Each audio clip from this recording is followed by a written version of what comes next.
നമസ്തേ. രാജ്യാന്തരത്തിലേക്ക് സ്വാഗതം. ആദ്യം നോക്കാം പ്രധാന വാർത്തകൾ. ഒമാനിൽ തൊഴിൽ തട്ടിപ്പിന് ഇരയായ ഭാരതീയരെ നാട്ടിലെത്തിക്കാൻ ഊർജിത ശ്രമം. തട്ടിപ്പിൽ അകപ്പെട്ടത് മലയാളികളടക്കം 18 പ്രവാസികൾ. കേസിൽ വാദത്തിൽ തുടക്കം കുറിച്ച ഒമാൻ ലേബർ കോടതി. എംബസി പ്രതിനിധി കോടതിയിൽ ഹാജരായി. ജനം ഇമ്പാക്ട്.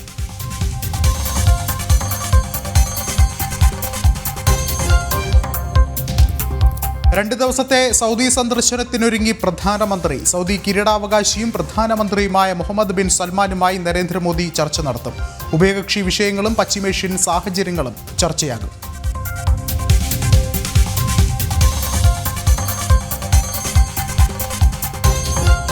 ബംഗാൾ കലാപത്തിൽ മുഖ്യമന്ത്രി മമതാ ബാനർജിക്കെതിരെ ആഞ്ഞടിച്ച് BJP. കലാപം നേരിടുന്നതിൽ പരാജയപ്പെട്ടു. സർക്കാർ കലാപകാരികൾക്കൊപ്പമെന്നും വിമർശനം.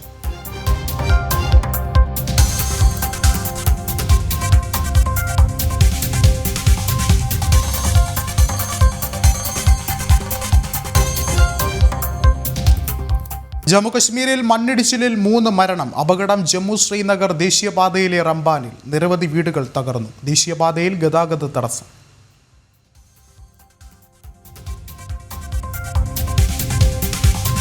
അസം തദ്ദേശ തെരഞ്ഞെടുപ്പിൽ BJPക്ക് ഉജ്ജ്വല വിജയം. 325 സീറ്റുകളിൽ വൻ മുന്നേറ്റം. മത്സരിപ്പിക്കാൻ സ്ഥാനാർത്ഥികളെ പോലും കിട്ടാതെ ഇന്ത്യ സഖ്യം.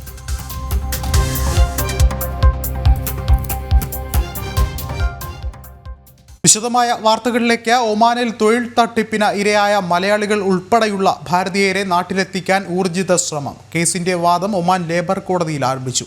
എംബസി പ്രതിനിധിയും കോടതിയിൽ ഹാജരായിട്ടുണ്ട്. കേന്ദ്രമന്ത്രി സുരേഷ് ഗോപിയുടെ ഇടപെടലാണ് ഇവർക്ക് തുണയായത്. ജനം TV-യാണ് ഈ ഒരു വാർത്ത തന്നെ ആദ്യം റിപ്പോർട്ട് ചെയ്തത്. ആന്ധ്ര സ്വദേശികളായ കമ്പനി ജീവനക്കാരാണ് ചതിച്ചതെന്നും തൃശൂർ മാള സ്വദേശിയായ ഒരു ഏജന്റാണ് ജീവനക്കാരുമായി ബന്ധപ്പെടുത്തിയതെന്നും ഇരയായവർ പറയുന്നു.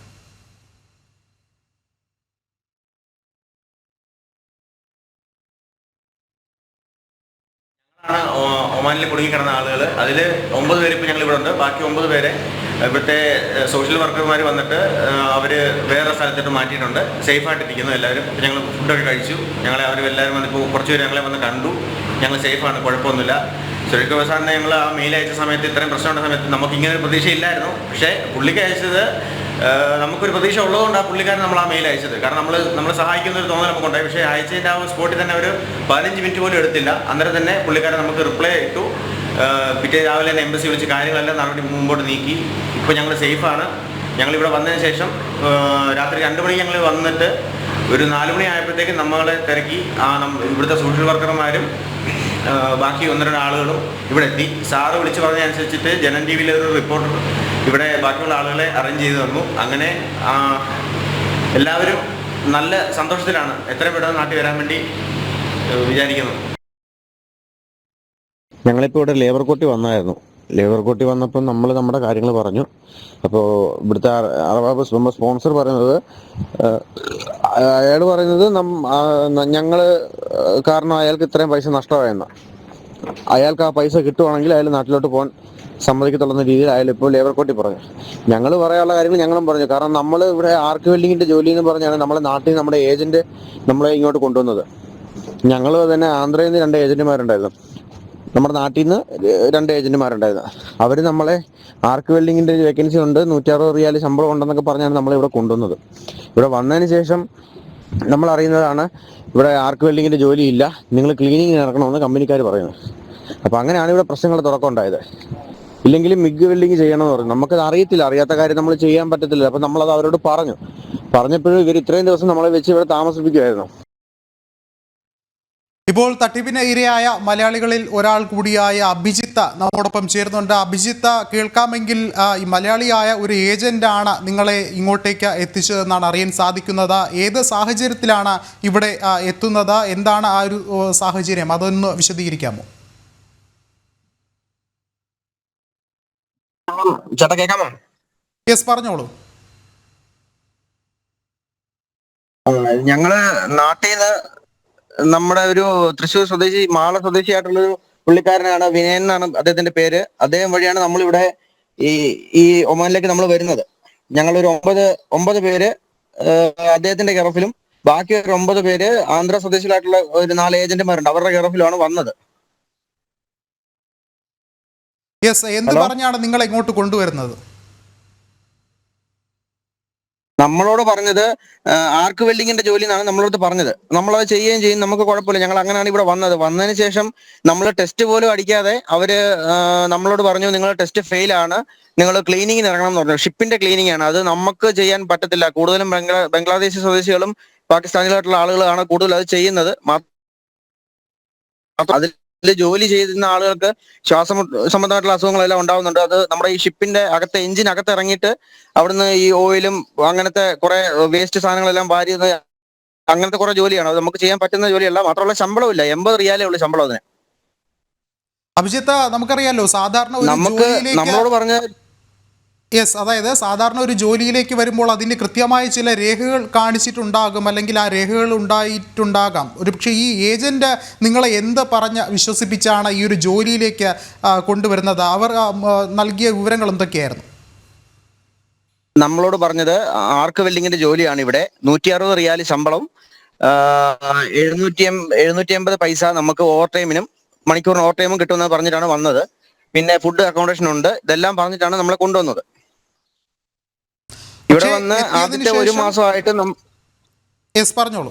എത്തിയതിനു ശേഷം നമുക്ക് ഒരു മാസത്തോളം നമുക്ക് ഇത് ടെസ്റ്റോ കാര്യങ്ങളോ ഒന്നും നടത്തിയില്ല. അപ്പൊ ഞങ്ങൾ അത് ചോദിച്ചപ്പം പിന്നെ നമ്മൾക്ക് അറിയാൻ കഴിഞ്ഞ വിവരം എന്ന് പറഞ്ഞാൽ നമ്മുടെ ഏജന്റിന് ഇവര് ഡയറക്റ്റ് ഒരു ലിസ്റ്റ് തയ്യാറാക്കി അയച്ചു കൊടുത്തിട്ട് പറഞ്ഞു കൊണ്ടുവന്ന ആളുകളെല്ലാം ടെസ്റ്റ് ഫെയിൽ ആണ്, അതുകൊണ്ട് അവര് ക്ലീനിങ്ങിന് ഇറങ്ങണം എന്നുള്ള രീതിയിൽ സംസാരിച്ചു.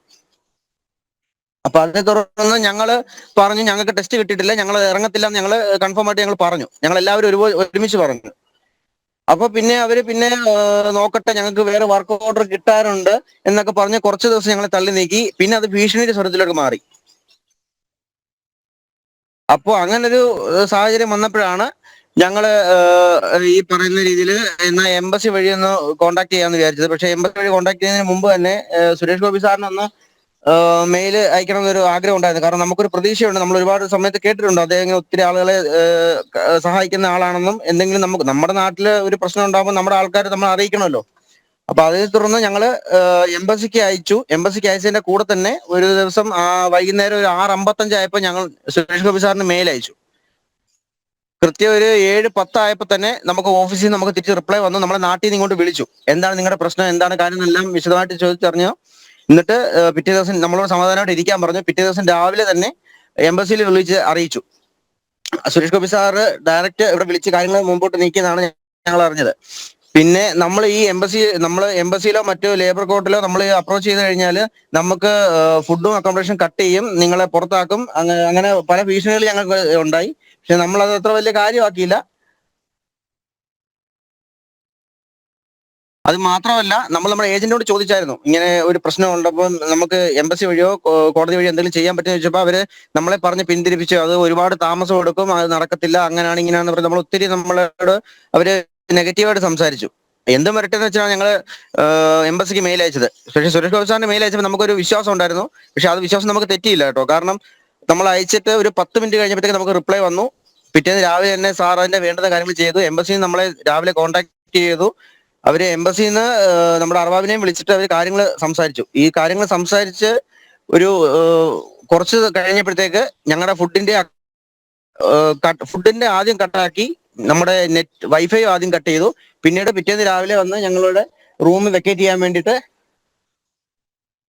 ഹലോ, യെസ് പറഞ്ഞോളൂ, കേൾക്കുന്നുണ്ട്. അപ്പൊ അങ്ങനെ നമ്മളോട് സംസാരിച്ചുകൊണ്ടിരുന്നപ്പോ തന്നെ അവര് നമ്മുടെ ഈ എംബസിക്കാർ നമ്മളോട് സംസാരിച്ച കൂടെ തന്നെ അർബാബിനിടയ്ക്ക് ഞങ്ങളുടെ സംസാരിക്കാൻ വേണ്ടി വന്നായിരുന്നു, സെറ്റിൽമെന്റ്. ആ സമയത്ത് നമ്മുടെ ആവശ്യം പറഞ്ഞു, നമ്മുടെ ജോലി ഇതല്ല, നമുക്ക് ഇത് പറഞ്ഞിട്ടല്ല ഇവിടെ കൊണ്ടുവന്നത്, ഞങ്ങളുടെ ജോലി ചെയ്യുവാണെങ്കിൽ ഞങ്ങളുടെ ജോലി ഞങ്ങൾക്ക് തരുവാണെങ്കിൽ ഞങ്ങൾ ജോലി ചെയ്യാം, ഇല്ലെങ്കിൽ ഞങ്ങൾക്ക് നാട്ടിലേക്ക് കയറി പോകണം. അപ്പൊ അങ്ങനെ പറഞ്ഞ കൂട്ടം തന്നെ ഞങ്ങളുടെ കൂടുതലുള്ള 2 പേരുടെ അടുത്തേക്ക് വടി വെച്ച് അടിക്കാനൊക്കെ വന്നു. അപ്പൊ അങ്ങനെയൊക്കെ വന്നപ്പോഴത്തേക്ക് നമുക്കും ഒരു ഇതായി. പക്ഷെ അതിന്റെ പിറ്റേന്ന് നമ്മുടെ ഫുഡും അക്കോമഡേഷനും അവർ കട്ട് ചെയ്തു. പിന്നെ നമ്മൾ ഒരു ദിവസത്തോളം ഞങ്ങൾ ആഹാരവും ഭക്ഷണവും താമസവും ഇല്ലാതെ ഞങ്ങൾ ഒരു ദിവസം ഞങ്ങൾ ആ ദുഃഖം എന്ന് പറയുന്ന സ്ഥലത്ത് ഞങ്ങൾ നിന്നു. അതിനുശേഷം ഞങ്ങള്, കാരണം നമുക്ക് വിളിക്കാനോ ഒന്ന് ബന്ധപ്പെടാനോ നമുക്ക് ഫോണിലോ ബാലൻസോ കാര്യങ്ങളോ ഒന്നും ഇല്ലായിരുന്നു. പിന്നെ അവിടെ വന്ന ഒരാളുടെ കയ്യിൽ നിന്നും നെറ്റ് ഉപയോഗിച്ചിട്ടാണ് വീണ്ടും സുരേഷ് ഗോപി സാറിലേക്ക് നമ്മൾ വിവരം അറിയിച്ചത്. അറിയിച്ചതിനെ തുടർന്ന് പെട്ടെന്ന് തന്നെ അവര്, അതായത് ഞങ്ങൾ തിരിച്ചിവിടെ മസ്കറ്റ് വന്നായിരുന്നു. രാത്രി ഒരു 2 മണിയായപ്പോൾ ഞങ്ങളിവിടെ മസ്കറ്റ് വന്നു. നമുക്ക് പിന്നെ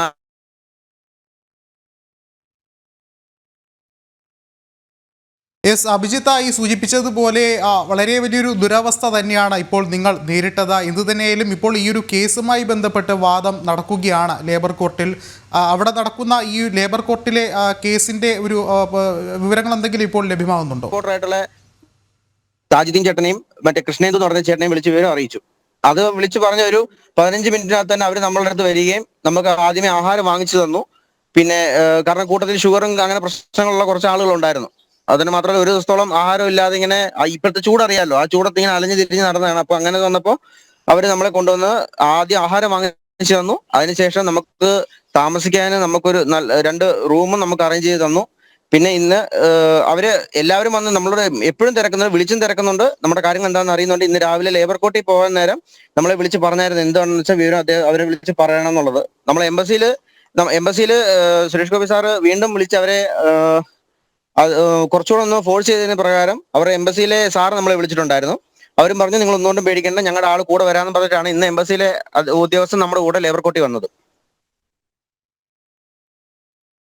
ഇതിനകത്തെല്ലാം നമുക്ക് ആകെ ഒരു നന്ദി പറയാനുള്ളത് സുരേഷ് ഗോപി സാറ്, അങ്ങനെ ഒരു വ്യക്തി നമുക്ക് ഇത്രയും ഒരു കാര്യം നമ്മൾ എല്ലായിടത്തും കാണുന്നുണ്ട്. ഒരുപാട് ആൾക്കാർ പല സ്ഥലത്ത് പോയി പെട്ട് കിടക്കുന്നതൊക്കെ, പക്ഷെ ഒരൊറ്റ മെയിൽ അയച്ചപ്പോൾ തന്നെ നമുക്ക് ഇത്രയും നമ്മളെ അവിടുന്ന് സേഫ് ആക്കിയതാണ് ഏറ്റവും വലിയ കാര്യം. കാരണം എന്തെങ്കിലും ഒരു സമയത്ത് ചിലപ്പോൾ അവർ നമ്മളെ പുറത്താക്കിയതിനു ശേഷം അവർ ഞങ്ങളോട് പറഞ്ഞിരുന്നു ഞങ്ങൾ പോലീസിനെ കൊണ്ട് പിടിപ്പിക്കും, നിങ്ങളെ അകത്താക്കും എന്നൊക്കെ നമ്മളെ പല രീതിയിൽ ഭീഷണിപ്പെടുത്തിയതാണ്. പക്ഷെ അങ്ങനെ ഒരു സാഹചര്യം ഉണ്ടാവാതെ ഞങ്ങളെ എത്രയും പെട്ടെന്ന് ഇപ്പൊ ഞങ്ങളെ സേഫ് ആക്കി ഇവിടെ എത്തിച്ചത് സുരേഷ് ഗോപി സാറിന്റെ ഒറ്റ ഒരാളുടെ വാക്കിന്റെ പുറത്താണ്. അദ്ദേഹം ഈ ബാക്കിയുള്ള ആൾക്കാരെ വിവരം അറിയിച്ചതിനെ തുടർന്നാണ് നമുക്കിപ്പോ ഇത്രയും വലിയൊരു ഉപകാരം ഇവിടെ ഉണ്ടായത്. തുടർന്ന് നമുക്ക് എങ്ങനെ എത്രയും പെട്ടെന്ന് നാട്ടിലോട്ട് വരണം എന്നാണ് നമ്മുടെ ആഗ്രഹം. അതിപ്പോ എംബസി വഴി ബാക്കി കാര്യങ്ങൾ സ്പീഡപ്പ് ആക്കാന്ന് പറഞ്ഞിട്ടുണ്ട്. ഇന്നിപ്പോ ലേബർ കോർട്ടിൽ പോയപ്പോൾ നമുക്ക് സപ്പോർട്ടായിട്ടാണ് അവർ നമ്മൾ സംസാരിച്ചത്. ഇതിൽ നമുക്ക് ഏറ്റവും കൂടുതൽ സുരേഷ് ഗോപി സാറിനും അതേപോലെ ജനം ടിവിക്ക് നമുക്ക് നന്ദി പറഞ്ഞാൽ എത്ര പറഞ്ഞാലും മതിയാവത്തില്ല. കാരണം ഞങ്ങൾ ഒരിക്കലും ഇത് പുറം ലോകം അറിയത്തില്ലായിരുന്നു ഈ ഒരു സംഭവം. നമ്മൾ എത്ര പറഞ്ഞാലും ഇത് സുരേഷ് ഗോപി സാറ് ജനം ടിവിയിൽ വിളിച്ചറിയിക്കുകയും അവിടുത്തെ ഒരു ഇടപെടലാണ് ഇത്രയും നമുക്കൊരു ആശ്വാസകരമായിട്ട് നമുക്ക് ഇപ്പോൾ ഇരിക്കാൻ തന്നെ മെയിൻ കാരണം. യെസ്, അഭിജിത്ത്, അത് തന്നെയാണ്. നിങ്ങൾ എന്ത് തന്നെയാലും സുരക്ഷിതരായിരിക്കുക. കേന്ദ്രമന്ത്രി സുരേഷ് ഗോപി അദ്ദേഹത്തിൻ്റെ വാക്ക് പാലിച്ചിരിക്കുകയാണ്. ഒപ്പം തന്നെ എംബസിയുടെ പ്രവർത്തനങ്ങൾ നടക്കുന്നുണ്ട്. നിങ്ങൾ എത്രയും പെട്ടെന്ന് തന്നെ നാട്ടിലെത്തിക്കാനുള്ള നടപടികളാണ് ഇപ്പോൾ നടക്കുന്നത്. ഒരുപക്ഷെ രണ്ടാമത്തെ കാര്യമെന്ന് പറയുന്നത് ഈ ഒരു തട്ടിപ്പിന് പിന്നിലുള്ള ആളുകളെ എന്തായാലും നിയമത്തിന് മുന്നിൽ കൊണ്ടുവരണം എന്നുള്ളൊരു കാര്യം തന്നെയാണ്. അത് നമുക്ക് വരും ദിവസങ്ങളിലല്ലേ എന്തെങ്കിലും അത് സംബന്ധിച്ചൊരു നടപടി ഉണ്ടാകുമെന്ന് നമുക്ക് പ്രതീക്ഷിക്കാം. വളരെയധികം നന്ദി അഭിജിത്ത് പ്രതികരിച്ചതിന്. 2 ദിവസത്തെ സൗദി അറേബ്യ സന്ദർശനത്തിനൊരുങ്ങി പ്രധാനമന്ത്രി നരേന്ദ്രമോദി. ജിദ്ദയിൽ സൗദി കിരീടാവകാശിയും പ്രധാനമന്ത്രിയുമായ മുഹമ്മദ് ബിൻ സൽമാനുമായി ഉഭയകക്ഷി ചർച്ച നടത്തും. ഊർജ്ജം, വ്യാപാരം, പ്രതിരോധം എന്നീ മേഖലകളിലും റഷ്യ യുക്രൈൻ യുദ്ധം, പശ്ചിമേഷ്യയിലെ മറ്റ് സാഹചര്യങ്ങൾ തുടങ്ങിയ വിഷയങ്ങളും ചർച്ചയാകും. ഭാരതവും സൗദി അറേബ്യയും തമ്മിലുള്ള പങ്കാളിത്തം കൂടുതൽ ശക്തമാക്കാൻ പ്രധാനമന്ത്രി നരേന്ദ്രമോദി ഈ മാസം 22, 23 തീയതികളിൽ സൗദി അറേബ്യ സന്ദർശിക്കും. പശ്ചിമേഷ്യയിലെ പ്രശ്നങ്ങൾക്കിടയിലും തുടരുന്ന ഇന്ത്യ, മിഡിൽ ഈസ്റ്റ്, യൂറോപ്പ് സാമ്പത്തിക ഇടനാഴി സംബന്ധിച്ച് ഇരു നേതാക്കളും ചർച്ച ചെയ്യും. ഗ്രീൻ ഹൈഡ്രജൻ ഉൾപ്പെടെ നിരവധി ധാരണാപത്രങ്ങളും ഒപ്പിടുമെന്ന് വിദേശകാര്യ സെക്രട്ടറി വിക്രം മിശ്രി വാർത്താ സമ്മേളനത്തിൽ അറിയിച്ചു. സൗദി അറേബ്യൻ ഭരണാധികാരിയുടെ ഭാരത സന്ദർശനത്തിൽ $100 ബില്യൺ പദ്ധതികൾ പ്രഖ്യാപിച്ചിരുന്നു. അതും യോഗത്തിൽ ചർച്ചയാകും. ഭാരതത്തിന്റെ 5ാമത്തെ വലിയ വ്യാപാര പങ്കാളിയാണ് സൗദി അറേബ്യ. ഇരു രാജ്യങ്ങളും തമ്മിൽ പതിറ്റാണ്ടുകളുടെ ഉഭയകക്ഷി ബന്ധമാണുള്ളത്. പ്രതിരോധം, സഹകരണം, ആരോഗ്യം, സുരക്ഷ തുടങ്ങി വിവിധ മേഖലകളിൽ ഇരു രാജ്യങ്ങളും തമ്മിൽ കരുത്തുറ്റ ബന്ധമാണുള്ളത്. 2023 സുഡാനിൽ കുടുങ്ങിയ ഭാരതീയരെ തിരികെ എത്തിക്കുന്നതിൽ സൗദിയുടെ സഹകരണം ഉഭയകക്ഷി ബന്ധത്തിലെ സുപ്രധാന വഴിത്തിരിവായിരുന്നു. സൗദിയുമായുള്ള ഭാരതത്തിന്റെ നയതന്ത്ര ബന്ധം കൂടുതൽ ദൃഢമാക്കാൻ പ്രധാനമന്ത്രി നരേന്ദ്രമോദിയുടെ സന്ദർശനത്തിലൂടെ കഴിയുമെന്നാണ് വിലയിരുത്തൽ. ന്യൂസ് ഡെസ്ക് ജനം. ബംഗാൾ കലാപത്തിൽ മുഖ്യമന്ത്രി മമതാ ബാനർജിക്കെതിരെ ആഞ്ഞടിച്ച് BJP. കലാപം നേരിടുന്നതിൽ മമതാ സർക്കാർ പരാജയപ്പെട്ടു. സംസ്ഥാനത്ത് ക്രമസമാധാന നില ഉറപ്പാക്കുന്നതിന് പോലീസിന് കഴിഞ്ഞില്ല. കലാപബാധിതരെ നേരിട്ട് സന്ദർശിച്ച ഗവർണർ CV ആനന്ദബോസിന് BJP നേതാവ് ദിലീപ് ഘോഷ് നന്ദി അറിയിച്ചു. ഗവർണർ ഇരകൾക്കൊപ്പം നിൽക്കുമ്പോൾ മുഖ്യമന്ത്രി കലാപകാരികളെ സമാധാനത്തിന്റെ ദൂതരെന്ന് വിളിച്ചെന്നും ദിലീപ് ഘോഷ് പറഞ്ഞു. അസം തദ്ദേശ തെരഞ്ഞെടുപ്പിൽ BJPക്ക് ഏകപക്ഷീയ വിജയം. 325 സീറ്റുകളിൽ BJP വിജയം ഉറപ്പിച്ചു. ഈ സീറ്റുകളിൽ കോൺഗ്രസ് സ്ഥാനാർത്ഥികളെ നിർത്തിയിരുന്നില്ല. അസാമിൽ അടുത്ത മാസം 2-4 തീയതികളിലാണ് തദ്ദേശ തെരഞ്ഞെടുപ്പ്. എന്നാൽ വോട്ടെടുപ്പ് നടക്കും മുൻപേ ഭൂരിപക്ഷം സീറ്റിലും BJP സഖ്യം വിജയിച്ചു കഴിഞ്ഞു. ശിലാപരിഷത്തിൽ 35 BJPയും 2 സീറ്റിൽ സഖ്യകക്ഷിയായ അസോം ഗണപരിഷത്തും വിജയിച്ചു. അഞ്ചാലിക പരിഷത്തിൽ 259 സീറ്റുകളിൽ BJP വിജയിച്ചപ്പോൾ 29 സീറ്റിൽ AJP വെന്നിക്കൊടി പാറിച്ചു. കോൺഗ്രസ് കേവലം 9 വാർഡുകളിൽ ഒതുങ്ങി. മിക്ക സ്ഥലങ്ങളിലും കോൺഗ്രസിന് സ്ഥാനാർത്ഥികളെ നിർത്താൻ പോലും ആളെ കിട്ടിയില്ല. ഈ പശ്ചാത്തലത്തിലായിരുന്നു BJPയുടെ ഏകപക്ഷീയ വിജയം. തീവ്ര ഇസ്ലാമിക സംഘടനയായ AIUDFും കനത്ത പരാജയം ഏറ്റുവാങ്ങി. അഞ്ചാലിക പരിഷത്തിൽ 1 സീറ്റിൽ മാത്രമാണ് AIUDF വിജയിച്ചത്. അടുത്ത വർഷം ഏപ്രിലിൽ കേരളത്തിനൊപ്പം നിയമസഭാ തെരഞ്ഞെടുപ്പ് നടക്കുന്ന സംസ്ഥാനങ്ങളിൽ ഒന്നാണ് അസം. അതിനാൽ തദ്ദേശ തെരഞ്ഞെടുപ്പിലെ ഈ വിജയം ഹിമന്ത ബിശ്വ ശർമ്മ സർക്കാരിന് ആത്മവിശ്വാസം നൽകുന്നു. ജനം, ഡൽഹി. ജമ്മു കശ്മീരിൽ മണ്ണിടിച്ചിലിൽ 3 മരണം. ജമ്മു ശ്രീനഗർ ദേശീയപാതയിൽ റംബാനിലാണ് മണ്ണിടിച്ചിലുണ്ടായത്. നിരവധി വീടുകൾ തകർന്നു. ജമ്മു ശ്രീനഗർ ദേശീയപാതയിൽ ഗതാഗത തടസ്സം അനുഭവപ്പെട്ടു. കനത്ത മഴയിലും മേഘവിസ്ഫോടനത്തിലും റംബാനിലാണ് നാശനഷ്ടം ഏറ്റവും കൂടുതൽ റിപ്പോർട്ട് ചെയ്തത്. ഇവിടെ മണ്ണിടിച്ചിലിൽ 50ഓളം വീടുകൾ പൂർണ്ണമായി തകർന്നു. 100ഓളം പേരെ സൈന്യം രക്ഷിച്ച് ദുരിതാശ്വാസ ക്യാമ്പുകളിലേക്ക് മാറ്റി. ശ്രീനഗർ ജമ്മു ദേശീയപാതയിൽ ഗതാഗതം പൂർണ്ണമായി തടസ്സപ്പെട്ടു. മണ്ണിടിഞ്ഞു വീണും മരങ്ങൾ കടപുഴകി വീണതുമാണ് ഗതാഗതം തടസ്സപ്പെടാൻ കാരണമായത്. ജമ്മുകശ്മീർ മുഖ്യമന്ത്രി ഒമർ അബ്ദുള്ള യോഗം വിളിച്ച് സ്ഥിതിഗതികൾ വിലയിരുത്തി. ദുരിതബാധിത മേഖലകളിൽ എല്ലാ സഹായവും എത്തിക്കുന്നതായി ജമ്മു കശ്മീരിൽ നിന്നുള്ള കേന്ദ്രമന്ത്രി ജിതേന്ദ്ര സിംഗ് പ്രതികരിച്ചു. വരുന്ന 2 ദിവസത്തേക്ക് ഇടിയോടുകൂടിയ കനത്ത മഴ തുടരുമെന്ന് കാലാവസ്ഥാ നിരീക്ഷണ കേന്ദ്രം അറിയിച്ചിട്ടുണ്ട്. ജനം, ഡൽഹി. ജമ്മു കശ്മീരിലെ പൂഞ്ചിൽ തുടർച്ചയായ 6ാം ദിവസവും ഭീകരർക്കായി സുരക്ഷാ സേനയുടെ സംയുക്ത തെരച്ചിൽ തുടരുന്നു. പൂഞ്ചിലെ ലാസാന ജില്ലയിൽ ഒളിച്ചിരിക്കുന്ന ഭീകരർക്കായി സുരക്ഷാ സേനയുടെ റോമിയോ ഫോഴ്സും സ്പെഷ്യൽ ഓപ്പറേഷൻസ് വിഭാഗവും സംയുക്തമായാണ് തെരച്ചിൽ നടത്തുന്നത്. കഴിഞ്ഞ ചൊവ്വാഴ്ച സുരക്ഷാ സേനയ്ക്ക് നേരെ ഭീകരർ വെടിയുതിർത്തിരുന്നു. തുടർന്ന് വനത്തിൽ ഒളിച്ച ഭീകരർക്കായാണ് ഇപ്പോൾ സൈന്യം തെരച്ചിൽ നടത്തുന്നത്. വഖഫ് ബില്ലിനെതിരായി രാജ്യവ്യാപകമായി നടക്കുന്ന അക്രമ സംഭവങ്ങൾക്കെതിരെ ഹിന്ദുക്കൾക്ക് ഐക്യദാർഢ്യം പ്രഖ്യാപിച്ചുകൊണ്ട് വിശ്വ ഹിന്ദു പരിഷത്തിന്റെ ആഹ്വാനപ്രകാരം നടത്തുന്ന ഹിന്ദു രക്ഷാ ദീപം എറണാകുളം പാവക്കുളം ക്ഷേത്രത്തിൽ തെളിയിച്ചു. വിശ്വ ഹിന്ദു പരിഷത്ത് സംസ്ഥാന അധ്യക്ഷൻ വിജി തമ്പി ഇപ്പോൾ ചടങ്ങിൽ സംസാരിക്കുന്നു.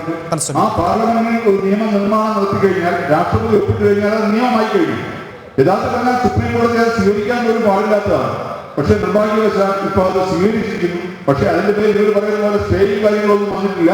1 ആഴ്ചത്തെ സമയം കൊടുത്തിട്ടുണ്ട് കേന്ദ്ര സർക്കാരിന് അതിന് മറുപടി കൊടുക്കാൻ. എന്തായാലും ഈ വഖഫ് എന്ന് പറയുന്ന ഈ ഒരു പ്രസ്ഥാനത്തെ തീർച്ചയായിട്ടും ഇവിടുന്ന് തുടച്ചു മാറ്റിയില്ല എങ്കിൽ നാളെ ഏത് ക്ഷേത്രവും ഏത് ഭൂമിയും ഇവർ സ്വന്തമാക്കുന്നുള്ള അവസ്ഥയിലേക്ക് വരും. അപ്പൊ അങ്ങനെ ഒരു ബില്ല് പാസ്സായതിന്റെ പേരിൽ ഭാരതത്തിൽ അങ്ങോളം ഇങ്ങോളം പ്രത്യേകിച്ചും ഹിന്ദുക്കളെ തെരഞ്ഞു പിടിച്ച് വംശഹത്യ നടത്തിക്കൊണ്ടിരിക്കുകയാണ്. നമ്മൾ കണ്ടു കോഴിക്കോട് ഈ പറയുന്ന മതേതര പാർട്ടിയെന്ന് അവകാശപ്പെട്ട് അവർ ഒരു പ്രകടനം നടത്തിയത് എന്തിനാണ്? വഖഫിന് ഭേദഗതിക്കെതിരായി. ആലോചിച്ച് നോക്കൂ. അപ്പൊ എങ്ങനെയാണ് മതേതരം എന്ന് അവകാശപ്പെടുന്നത്? അപ്പൊ മതേതരം എന്ന് പറയുമ്പോൾ എല്ലാ മതങ്ങൾക്കും ആ സ്ഥാനം കൊടുക്കണ്ടേ? അപ്പൊ ഒരു മതത്തിന് മാത്രം ദോഷം വരുന്ന ഒരു സാധനം അല്ലെങ്കിൽ ദോഷം വരുമെന്ന് അവര് പറയുന്ന ഒരു സംഭവത്തിനെതിരെ അവർ ഒന്നിച്ചു കൂടിയിരിക്കുകയാണ്. അപ്പൊ ഇന്ന് ബംഗാളിൽ സംഭവിച്ചെന്താ? ഹിന്ദുക്കളെ മാത്രം, അതായത് ബംഗാളിലെ മുൻസിപ്പാലിറ്റി എന്ന് പറയുന്നത് കേരളത്തിലെ മലപ്പുറമാണ്. അവിടെ ഹിന്ദുക്കൾ വളരെ ന്യൂനപക്ഷമാണ്. ആ ഹിന്ദുക്കളെ തെരഞ്ഞു പിടിച്ച് അവരെ വീട് നശിപ്പിച്ച് അവരെ കൊല ചെയ്ത് അവരുടെ കുടുംബത്തെ പോയി നശിപ്പിച്ചുകൊണ്ടിരിക്കുന്ന അവസ്ഥയാണ് അവിടെ നടന്നുകൊണ്ടിരിക്കുന്നത്. അപ്പൊ നാളെ അത് കേരളത്തിലേക്ക് വന്നുകൂടാ ഇല്ല. നമുക്ക് എങ്ങനെ ഉറപ്പിച്ച് പറയാൻ പറ്റും? കേരളത്തിൽ ഇന്ന് നമ്മുടെ ഈ ഒരു സാഹചര്യത്തിൽ നാളെ ഇന്ന് ബംഗാളിൽ സംഭവിക്കുന്ന നാളെ കേരളത്തിൽ സംഭവിക്കാം. അപ്പൊ ഇവിടെ നമ്മൾ ഒറ്റക്കെട്ടായി ഹിന്ദുക്കൾ ഒറ്റക്കെട്ടായി നിന്ന് ഇതിനെ എതിർക്കാണ് വേണ്ടത്.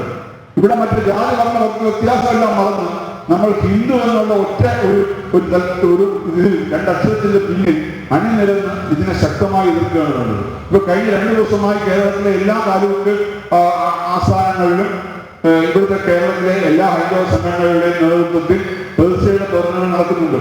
അതോടൊപ്പം ഇന്ന് കേരളത്തിൽ മാത്രമല്ല ഭാരതത്തിലൊട്ടാകെയുള്ള എല്ലാ ഹിന്ദു ഭവനങ്ങളിലും ഹിന്ദു സ്ഥാപനങ്ങളിലും ക്ഷേത്രങ്ങളിലും നമ്മളൊരു വിളക്ക് എത്തിച്ചു. വിളക്ക് എന്ന് പറയുമ്പോൾ വെളിച്ചമാണ്.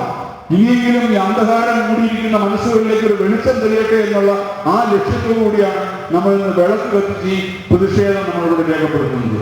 അപ്പൊ ഇതിനൊരു മാറ്റം വരണം. ഈ ഒന്നായി നിന്നില്ലെങ്കിൽ വീണ്ടും നാളെ ബംഗാളിൽ സംഭവിച്ചത്, അതിനു മുമ്പ് ബംഗ്ലാദേശ് സംഭവിച്ചത്, നാളെ കേരളത്തിൽ സംഭവിച്ചുകൂടായില്ല. അപ്പൊ നമ്മൾ ദുഃഖിച്ചിട്ട് കാര്യമില്ല. അപ്പൊ നമ്മൾ ശക്തരാകണം. നമുക്ക് ഹിന്ദുക്കൾക്ക് ഏറ്റവും വലിയ ഭക്തിയാണ്. നമ്മൾ ഭക്തിയിലാണ് ഉറച്ചു വിശ്വസിക്കുന്നത്. ഭക്തിയോടൊപ്പം നമുക്ക് ശക്തിയും വേണം. ഇനി ഭക്തിയും ശക്തിയും ഒന്നിച്ചു ചേർന്നാൽ മാത്രമേ ഹിന്ദുക്കൾക്ക് ഇനി ഇവിടെ അന്തസ്സായിട്ട് നമ്മൾ യഥാർത്ഥ സ്വാഭിമാനി ഹിന്ദുവായി ജീവിക്കാൻ പറ്റൂ എന്ന് മനസ്സിലാക്കി എല്ലാവരും ഒത്തുചേരണം. ഇതുപോലെ ഇന്നിപ്പം നമ്മൾ നടത്തിയതുപോലെയുള്ള പ്രതിഷേധങ്ങൾ അത് കുറച്ചുകൂടെ ശക്തമായ രീതിയിലുള്ള പ്രതിഷേധങ്ങളിലേക്ക് വളരണം എന്ന് മാത്രം ആശംസിക്കുന്നു. എന്തായാലും ഈ പരിപാടിയിൽ പങ്കെടുക്കാൻ എത്തിയ എല്ലാവർക്കും വിശ്വ ഹിന്ദു പരിഷത്തിന്റെ പേരിലും എല്ലാ പേരിലുമുള്ള ഞാൻ നന്ദി അറിയിക്കുന്നു. ഇന്നത്തെ ഈ ഒരു ചടങ്ങ് ഔപചാരികമായി ഉദ്ഘാടനം ചെയ്യപ്പെട്ടതായി പ്രഖ്യാപിക്കുന്നു. നന്ദി, നമസ്കാരം. സ്വാമിയേ ശരണമയ്യപ്പ.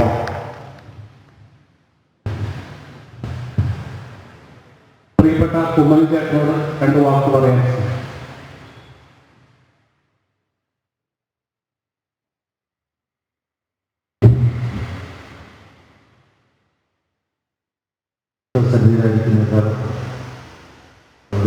നമസ്കാരം. ഇന്ന് നമ്മുടെ നാട്ടിൽ എല്ലാ വീടുകളിലും ദീപപ്രവർത്തനം നടത്തുന്നു. നമ്മുടെ ഹൈന്ദവ സഹോദരങ്ങൾ നമ്മുടെ ധർമ്മം, നമ്മുടെ സംസ്കാരം എല്ലാം പ്രകടിപ്പിക്കുമെന്ന് പ്രതിജ്ഞയെടുക്കുന്ന ദിവസം. കാരണം നമുക്കെല്ലാം ഇതിലേക്ക് ഉണ്ടായിക്കൊണ്ടിരിക്കുന്ന വെല്ലുവിളികളും ഭീഷണികളും ആക്രമണങ്ങളും ഈ നാട്ടിലെ ജനമനസാക്ഷി വ്രണപ്പെടുത്തുന്നതാണ്. അതുപോലെ തന്നെ ഹൈന്ദവ സമൂഹത്തിന്റെ നിലനിൽപ്പ് പോലും അപകടത്തിലാക്കുന്ന വളരെ ഭീതിതമായ ഒരു അന്തരീക്ഷം സൃഷ്ടിക്കാൻ നിരവധി വിധ്വംസക ശക്തികൾ, വിഘടനവാദികൾ, രാജ്യദ്രോഹികൾ, തീവ്രവാദികൾ ഒക്കെ ശ്രമം നടത്തിക്കൊണ്ടിരിക്കുന്ന സമയമാണ്. നമ്മെ സംബന്ധിച്ചിടത്തോളം നമുക്ക് നമ്മുടെ നാടാണ് വലുത്. ഹൈന്ദവ സഹോദരങ്ങൾ ഒരു തെറ്റും ആരോടും ചെയ്തിട്ടില്ല. പാർലമെൻറ്റിൽ ഒരു ബില്ല് പാസാക്കിയതിൽ പ്രതിഷേധിക്കണമെങ്കിൽ അത് സമാധാനപരമായിട്ട് ചെയ്യാം. നീതിന്യായ പീഠത്തിൻ്റെ മുന്നിൽ കേസുമായി പോയി തങ്ങളുടെ പക്ഷം പറയാം. പക്ഷേ വഖഫ് ബില്ലിനെതിരായി രാജ്യവ്യാപകമായി നടക്കുന്ന അക്രമ സംഭവങ്ങൾക്കെതിരെ ഹിന്ദുക്കൾക്ക് ഐക്യദാർഢ്യം പ്രഖ്യാപിച്ചാണ് വിശ്വ ഹിന്ദു പരിഷത്തിന്റെ പ്രതിഷേധ സംഗമം ഇപ്പോൾ നടക്കുന്നത്. തത്സമയമാണ് പ്രേക്ഷകർ കണ്ടത്. ബുള്ളറ്റിൻ പൂർണ്ണമാവുകയാണ്. നമസ്തേ.